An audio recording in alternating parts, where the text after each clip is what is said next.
विक्रम, तूने गांव की गबाल लड़की से शादी तो कर ली, पर इसे कुछ आता भी है? सासू माँ, मुझे सब कुछ बनाना आता है। दाल चावल सब्जी रोटी पनीर सब कुछ। तुम जैसी गंवार औरतों को और आता ही क्या है? इन गांव की लड़कियों को दाल चावल सब्जी बनाने के अलावा कुछ भी नहीं आता। भाभी जी, आप उसे बार बार गवार बोलना बंद कीजिए। आप क्या बनवाना चाहती हैं उससे? हम्म। इसे कुछ ऐसा बनाने को बोलती हूँ ना, ताकि ये बना ही ना पाए और सबके सामने इसकी बेइज्जती हो जाए। इसे शहर की चीजें तो बनानी आती नहीं होंगी। अच्छा ममता, ऐसा करो, तुम सबके लिए मैक्रोनी बना दो। भाभी, ममता गांव की रहने वाली है। उसने तो मैक्रोनी देखी भी नहीं होगी आज तक। चिंता मत कीजिए, मैं अभी आप लोगों को मैक्रोनी बनाकर खिलाती हूँ। ममता तुरंत किचन में गई। मुझे मैक्रोनी बनानी तो ठीक ढंग से नहीं आती। ऐसा करती हूँ, पहले मैक्रोनी उबाल लेती हूँ, फिर उसमें शिमला मिर्च, थोड़ी सी गाजर, जलजीरा और हरा धनिया, हरे मटर, हरी मिर्च और थोड़ी सी लाल मिर्च पाउडर और थोड़ी सी काली मिर्च, ये सब डाल देती हूँ। उसके बाद पत्ता गोभी और मूली ऊपर से डालकर सजा दूंगी। बाकी तो ऊपर वाला ही मालिक है। देखती हूँ इन लोगों को पसंद आता है या नहीं। थोड़ी देर में ममता रंग बिरंगी खुशबूदार मैक्रोनी बनाकर ले आती है। बाहर उसकी सास, जेठ जेठानी और पति सब मौजूद थे। अरे वाह! मैक्रोनी की ऐसी महक तो मैंने आज तक महसूस नहीं की। भैया, पहले आप लोग खाकर बताइए कैसी बनी है। उन लोगों को मैक्रोनी इतनी पसंद आई कि 2 मिनट के अंदर वो लोग सब चट कर गए। क्या बात है ममता, ऐसी मैक्रोनी तो मैंने आज तक कभी नहीं देखी। बस बस, ज्यादा तारीफ मत करो, वरना ये तुम्हारे सर पर चढ़कर ना तांडव करने लगेगी। खैर, खाना पीना खाकर सब लोग सो गए। अगले दिन दोनों भाई काम पर चले गए। शाम को जब दोनों भाई घर पर आए तो विक्रम के सर पर पट्टी चढ़ी थी और हाथों में प्लास्टर था। घर वाले ये देखकर हैरान हो गए। हे भगवान, ये क्या हो गया मेरे बेटे को? हाँ विक्रम जी, क्या हो गया आपको? इतनी चोट कैसे लग गई? अरे ममता, अचानक फैक्ट्री में एक घटना हो गई, जिसकी वजह से विक्रम की ये हालत हो गई। अब विक्रम 2-4 महीनों तक काम पर नहीं जा पाएगा, क्योंकि उसका एक हाथ फ्रैक्चर हो गया है। अब विक्रम दिन रात अपने कमरे में ही पड़ा रहता। ममता उसकी खूब सेवा करती थी। फिर एक रोज, देवरानी जी, दिन भर विक्रम के पास ही बैठी रहती हो। बाथरूम में कपड़े पड़े हैं, धो जाकर।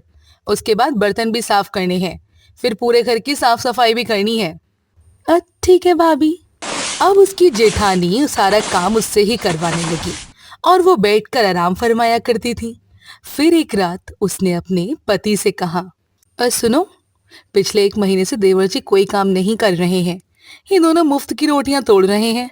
हम लोग अंबानी के खानदान के तो है नहीं कि सारा खर्चा आप अकेले ही उठाएं। हाँ, मुझे भी लगता है तुम सही कह रही हो। ये सब दूर खड़ी ममता ने सुन लिया। उसकी आंखों से आंसू छलक पड़े। इसका मतलब मैं और विक्रम जी इस घर पर बोझ बन चुके हैं।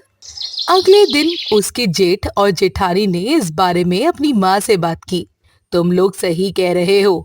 अगर विक्रम की शादी नहीं होती तो कोई बात नहीं थी, पर उसकी वजह से तुझे ममता का भी सारा खर्चा झेलना पड़ रहा है। दिन में 3-3 बार खाना तो ठूसती है।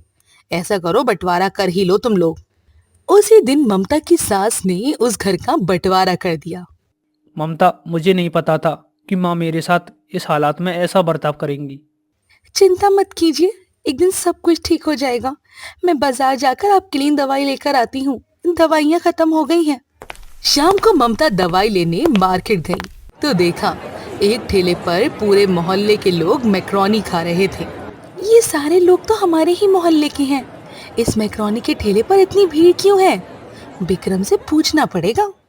खैर, मेडिकल स्टोर से दवाई लेकर ममता घर वापस आ गई और विक्रम से उस मैक्रोनी वाले के बारे में बात की।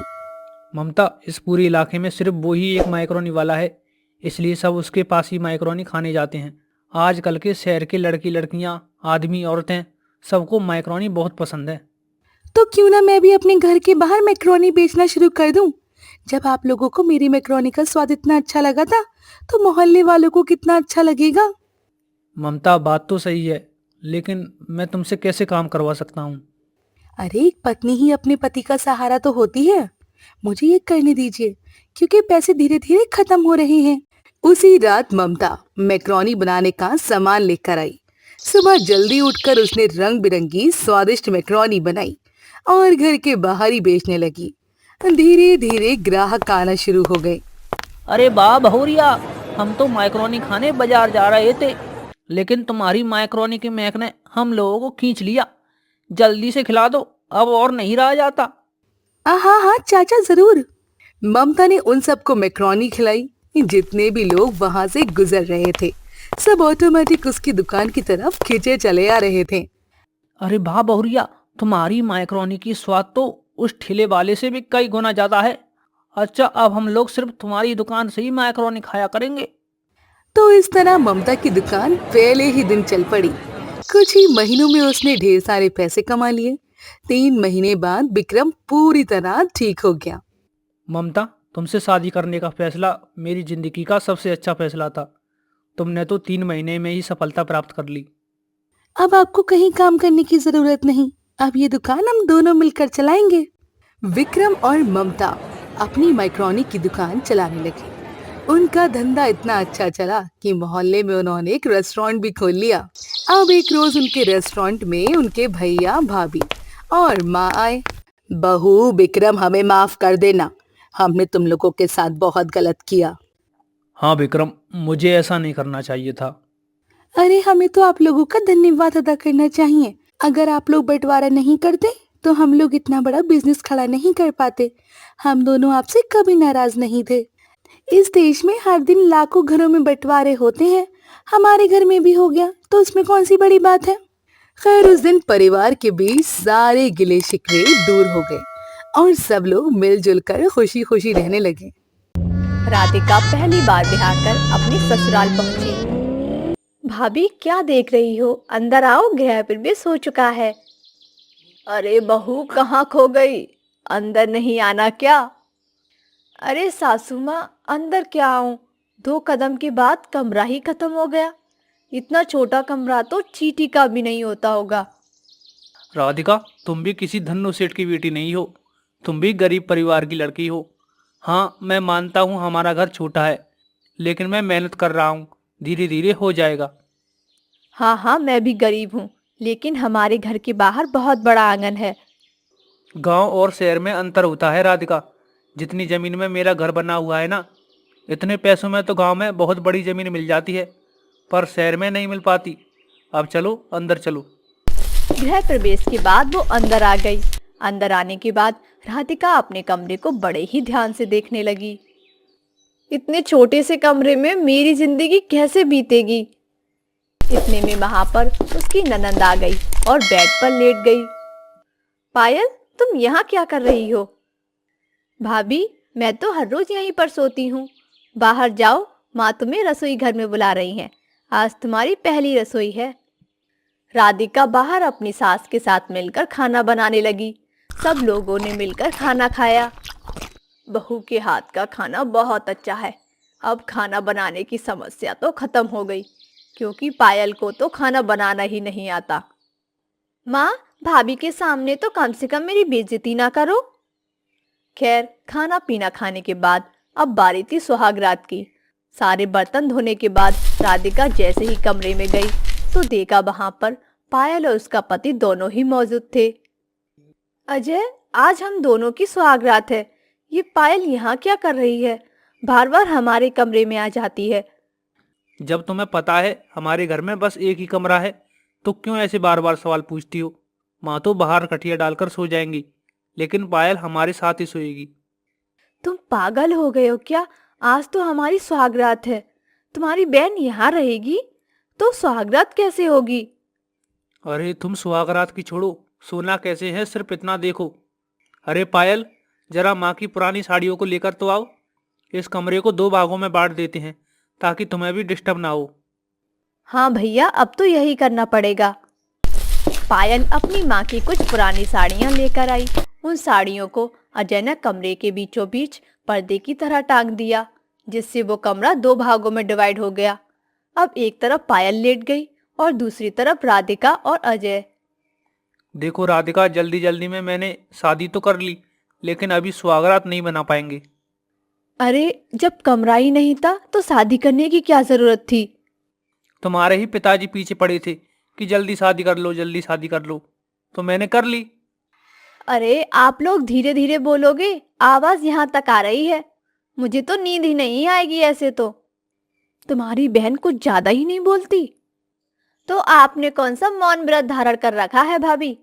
आप भी तो बकर बकर बोलती ही जा रही हो। अरे यार, अब तुम दोनों लड़ना बंद करोगी? चुपचाप सो जाओ, मैं लाइट बंद कर देता हूँ। अजय ने लाइट बंद कर दी और सब लोग सो गए। अगली सुबह राधिका ने नाश्ता बनाया। नाश्ता करने के बाद अजय काम पर निकल गया। अब कमरे में थी पायल और राधिका। पर्दे की एक तरफ राधिका आराम कर रही थी, तभी दूसरी तरफ पायल ने जानबूझकर जोर जोर से थाली बजाना शुरू कर दिया। देखना, एक हफ्ते के अंदर अंदर भाभी को इतना परेशान कर दूंगी कि ये अपने मायके ही भाग जाएंगी। फिर मैं आजाद होकर अपने पूरे कमरे में रह पाऊंगी। पायल, तुम ये क्या कर रही हो? इतनी जोर जोर से थाली क्यों बजा रही हो? मेरे तो कान ही फटे जा रहे हैं। मैं अपनी बॉडी को हीलिंग कर रही हूँ। ये तरीका मैंने नया खोजा है अभी अभी। अच्छा, तो बताती हूँ तुझे। राधिका जोर जोर से मोबाइल पर गाने बजाने लगी और डांस करने लगी, लेकिन पायल की थाली की आवाज अभी भी उसे तेज आ रही थी, इसीलिए उसको कोई तकलीफ नहीं हुई। हाँ, मेरे भाई ने मुझे दहेज में स्पीकर दिया था। अब राधिका जोर जोर से स्पीकर में गाने बजाने लगी, जिससे पायल के कान फटने लगे और उसने थाली बजाना बंद कर दिया। भाभी, स्पीकर बंद करो, मेरे कान फटे जा रहे हैं। मैं भी थाली बजाना बंद कर देती हूँ। अब आई ना लाइन पे। खैर, दोपहर में खाना खाने का वक्त था। राधिका ने खाना बनाया और सब एक साथ बैठकर खाना खाने लगे। तभी, सासू माँ, मैं अपने कमरे में जा रही हूँ शांति से खाना खाने। ठीक है बहू। राधिका अपने कमरे में जाकर शांति से खाना खाने लगी। तभी पायल भी वहां आ गई और पर्दे की दूसरी तरफ वो भी खाना खाने लगी। तभी उसने जानबूझकर एक जग भर के पानी जमीन पर पलट दिया, जिससे पूरा पानी राधिका की तरफ चला गया। ये क्या बदतमीजी कर रही हो पायल? मेरे पूरे कपड़े गीले हो गए, पूरा पानी भर गया है मेरी तरफ। अरे भाभी, धोखे से हाथ लग गया, उसमें मेरी क्या गलती? पानी ही तो गिरा है, कोई ज्वालामुखी तो नहीं है। तो ऐसे दोनों ननंद भाभी हर वक्त आपस में लड़ती रहती थी। पायल अपनी भाभी को जानबूझकर परेशान करती थी ताकि वो मायके भाग जाए, पर राधिका ऐसा नहीं करती थी। राधिका की सास इन सब से बहुत परेशान थी। फिर एक दिन जब दोनों अपने कमरे में लड़ रही थी, तब, अरे तुम दोनों आपस में कुत्तों की तरह क्यों लड़ती रहती हो? पूरा मोहल्ला परेशान है, बाहर तक आवाज जाती है। अरे मेरी आवाज सुनाई दे रही है या नहीं? बंद करो लड़ना, मैं ही चली जाती हूँ यहाँ से। उसकी सास वहां से मोहल्ले में किसी के घर चली गई। इधर दोनों ननंद भाभी एक दूसरे के बाल नोचने लगी। भाभी, आज मैं तुम्हारे बाल नोचकर मैं तुम्हें गंजी बना दूंगी। और मैं तुम्हें कहाँ कहाँ से गंजा बनाऊंगी तुम्हें अंदाजा भी नहीं है। छोड़ो मेरे बाल। भाभी, छोड़ मेरे बाल, चुड़ैल कहीं की, छोड़ मेरे बाल। तभी पायल ने इतनी जोर से धक्का मारा जिससे राधिका गिरकर वहीं बेहोश हो गई। अब पायल की हालत खराब हो गई। वो जल्दी से पानी लाई और उसके चेहरे पर डालने लगी, लेकिन उसे तो होश ही नहीं आ रहा था। भाभी, आंखें खोलो। हे भगवान, भाभी को पता नहीं क्या हो गया, इन्हें तो होश ही नहीं आ रहा। भैया भी नहीं है, माँ भी पता नहीं कहाँ चली गई। अब मुझे ही इन्हें अस्पताल लेकर जाना होगा। पायल किसी तरह राधिका को पास की क्लिनिक में लेकर गई। डॉक्टर ने उसका इलाज किया। पायल ने फोन करके अजय और अपनी माँ को भी वहीं बुला लिया। इनके दिमाग पर कुछ ज़्यादा ही गहरा असर हुआ है और गर्मी की वजह से हीमोग्लोबिन की भी कमी पड़ गई है। इन्हें तुरंत खून चढ़ाना होगा। डॉक्टर साहब, भाभी की हालत की जिम्मेदार मैं हूँ, मैं भाभी को खून दूंगी। डॉक्टर ने पायल का खून राधिका के चढ़ाया। 2 दिन बाद वो ठीक हो गई और ठीक होने के बाद सब उसको घर लेकर आ गए। भाभी, आज के बाद मैं आपसे कभी नहीं लड़ूंगी। और ये बीच का पर्दा भी हटा दो। चलो अब कम से कम एक घटना की वजह से तू सुधर तो गई। अरे कोई बात नहीं सासू माँ, ये तो मेरी छोटी बहन जैसी है। मैंने तो इसकी बात का कभी बुरा माना ही नहीं। जैसे मैं अपनी छोटी बहन से लड़ती थी वैसे ही इससे भी लड़ लेती थी। चलो अब इसी बात पे मैं एक खुशखबरी तुम्हें देता हूँ। मेरा लोन पास हो चुका है। कल से ही मैं मकान बनाना शुरू करूँगा। कुछ ही महीनों के बाद अजय ने अपना अच्छा सा घर बनवा लिया जिसमें 3 कमरे थे। घर बनने के बाद पहली बार उनकी सुहागरात हुई और सब लोग खुशी खुशी रहने लगे। अरे भाग्यवान, क्यों इधर से उधर चक्कर लगा रही हो? हमारा बेटा अब छोटा बच्चा नहीं रहा। आ जाएगा, वो लंदन गया है, कोई चांदनी चौक नहीं। हाँ बूढ़ो, मुझे पता है, लेकिन कई दिनों से उसका फोन नहीं लग रहा है, इसीलिए दिल बहुत घबरा रहा है। अगर दूसरे लड़कों की तरह उसने भी वहीं विदेश में किसी लड़की से शादी कर ली और हम सबको भूल गया तो हमारा क्या होगा उसके बगैर? अरे भाग्यवान, हमारा बेटा ऐसा नहीं है। इतने में डोरबेल बजी। उसने जल्दी से दरवाजा खोला तो देखा बाहर उसका बेटा आदित्य एक अंग्रेजन लड़की के साथ शादी करके आया था। दोनों के गले में बरमाला पड़ी थी। आदित्य की माँ उन दोनों को देखकर हैरान रह जाती है। अरे आदित्य बेटा, तू और ये अंडे जैसी लड़की कौन है? मामी जी, मैं आपकी बहू हूँ। उसने इतना बोला ही था कि तभी उसकी सास बेहोश हो गई। आदित्य ने उसे उठाया और बिस्तर पर लिटाया। काफी देर बाद उसे होश आया। वो फिर से उठकर बैठ गई। अरे तुम तो इन दोनों को देखकर ऐसे बेहोश हो गई जैसे तुमने कोई ढरगुल्ला देख लिया हो। आदित्य बेटा, अगर तुझे इससे शादी करनी भी थी तो हमें बता देते, हम लोग लड़की देखने चलते, फिर धूमधाम से तेरी शादी करते। इतने में उसकी बीबी एलिना रोने लगी। अरे बहू, अब तुम क्यों रो रही हो? अरे कुछ नहीं, नाटक कर रही है। एलिना, प्लीज रोना बंद करो, मैं सब कुछ बताता हूँ।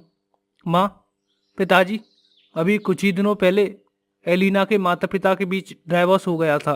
उसकी माँ ने किसी दूसरे से शादी कर ली और वो ऑस्ट्रेलिया भाग गया। इसके पिता ने भी किसी दूसरी औरत से शादी कर ली और अमेरिका निकल गए। ये बेचारी लंदन में ही अकेली रह गई। हम दोनों एक ही कंपनी में काम करते थे, अच्छे दोस्त थे, इसलिए मजबूरी में मुझे इससे शादी करनी पड़ी। इससे मुझे एक फ़ायदा भी हुआ कि मुझे वहाँ की नागरिकता मिल गई। विदेशी कल्चर मुझे इसीलिए पसंद नहीं है। देखना, एक दिन तुझे भी ये लड़की तलाक देकर कहीं निकल जाएगी। नहीं सासू माँ, मेरे बुरे वक्त में आदित्य ने ही मेरा साथ दिया है, मैं उसे कभी नहीं छोड़ूंगी। और वैसे भी मुझे इंडियन कल्चर बहुत पसंद है। मैं इंडियन कल्चर के बारे में और भी जानना चाहती हूँ, इसीलिए अब मैं आप लोगों के साथ यहीं रहूंगी। हाँ माँ, और मैंने अपना ट्रांसफ़र भी यहीं इंडिया में करवा लिया है। देखा, तुम फालतू में यूं ही घबरा रही थी। अब ये दोनों हमारे साथ ही रहेंगे। तो ठीक है, हमारे यहाँ जब बहू पहली बार अपनी ससुराल आती है तो पहली रसोई की रस्म होती है। क्या तू तैयार है उसके लिए? हाँ माँ, मुझे सब कुछ बनाना आता है। बर्गर, पिज्जा, चाइनीज, इटालियन, सब कुछ। ये सब यहाँ नहीं चलेगा, यहाँ तो तुझे देसी खाना बनाना पड़ेगा। ओके माँ जी। बहू, तुझे तो बहुत अच्छी हिंदी बोलनी आती है। पापा, मैंने इसे हिंदी बहुत अच्छे से बोलना सिखा दिया है। खैर, एलिना किचन में गई और चारों तरफ देखने लगी। Where is oven? ये वाला चूल्हा तो मुझे जलाना भी नहीं आता। तभी वहां उसकी सास आ गई। यहाँ तुझे ओवन नहीं मिलेगा और तू इस चूल्हे में भी खाना नहीं बनाएगी। तुझे देसी तरह से खाना बनाना पड़ेगा, वो भी देसी रसोई में। देसी रसोई पता है ना, उसमें मिट्टी का चूल्हा होता है। व्हाट माँ जी, यहाँ तो मुझे मिट्टी का चूल्हा कहीं दिखाई नहीं दे रहा। वो भी तुझे खुद ही बनाना पड़ेगा, और मिट्टी का चूल्हा कैसे बनाया जाता है वो तुझे मैं नहीं बताऊंगी। यही तो तेरा टास्क है। तुझे देसी रसोई बनाकर देसी खाना बनाना पड़ेगा उसमें। ठीक है माँ जी, मुझे थोड़ा टाइम दीजिए। ठीक है, ले ले जितना टाइम लेना है, क्योंकि मुझे पता है तू देसी रसोई में देसी खाना नहीं बना सकती। जब तुझे ये वाला चूल्हा जलाना नहीं आता तो तू वो चूल्हा कैसे जलाएगी। खैर एलिना अपने कमरे में चली गई। आदित्य दूर खड़ा होकर सब देख रहा था। वो भी एलिना के कमरे में चला गया। सॉरी एलिना, एक्चुअली इंडिया की हर माँ ऐसी ही होती हैं, बुरा मत मानना। क्या मैं तुम्हारी कुछ मदद कर सकता हूँ? इतने में फिर से वहां पर उसकी माँ आ गई। ओए जोरू के गुलाम, ये मेरी बहू और मेरे बीच की बात है, तू इसमें उसकी कोई मदद नहीं करेगा, समझा? चल बाहर जा और अपने दोस्तों से मिल जाकर, बहुत दिन बाद आया है तू। आदित्य बाहर अपने दोस्तों से मिलने चला गया। इधर उसके ससुर ने कहा, अरे भाग्यवान, क्यों तुम अपनी बहू को ऐसे परेशान कर रही हो? बेचारी लंदन से आई है, वो मिट्टी का चूल्हा कैसे बना पाएगी? और अगर बना भी लेगी तो फूकनी से फूक मारकर वो जलाएगी कैसे? तुम तो अपनी चोंच बंद ही रखो, ये सास बहू के बीच का मामला है। वहीं दूसरी तरफ एलिना भी हार मानने वाली नहीं थी। उसने यूट्यूब पर मिट्टी का चूल्हा बनाना सीख लिया, उसे जलाना भी सीख लिया और तरह तरह के भारतीय व्यंजन बनाना भी सीख लिए।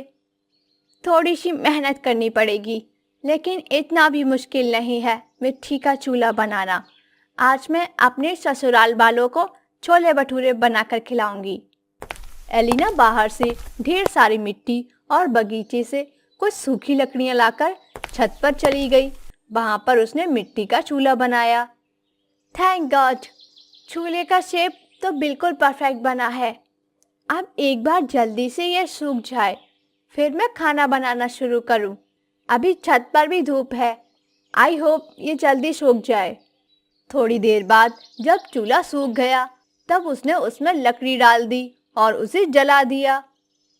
ओह माय गॉड, इसका धुआं तो मेरी आंखों में छुप रहा है, लेकिन कोई बात नहीं, अपने ससुराल वालों के लिए इतना तो मैं कर ही सकती हूँ, फिर धीरे धीरे आदत हो जाएगी। फिर उस मिट्टी के चूल्हे पर उसने सबसे पहले मस्त छोले की सब्जी बनाई, फिर मोटी मोटी रोटियां भी बना दी। रात होते होते उसने खाना बनाकर तैयार कर दिया। अरे बहू, ये मोटी मोटी रोटियां तो आजकल हमारे भारत में भी कोई नहीं बनाता, तूने कैसे बना ली? पापा जी, मैंने यूट्यूब पर देखकर सब कुछ सीख लिया। पहले बाहर से मिट्टी लाई, छत पर चूल्हा बनाया, फिर उसे सुखाया और बन गया खाना। खाकर बताइए कैसा लगा आप लोगों को। सबने खाना खाया और जब तक पूरा खाना खत्म नहीं कर दिया, वो लोग तब तक रुके नहीं। खाने के बाद, बहू आज तो तूने मेरा दिल जीत लिया। मैंने तुझे इतना मुश्किल टास्क दिया था, फिर भी तूने उसे पूरा कर दिया। अगर इंडिया की कोई भी लड़की होती ना, तो वो शायद ऐसा नहीं करती, वो तो मुझे ताने ही मारने लगती। पर तू मेरे बेटे के लिए बिल्कुल परफेक्ट है।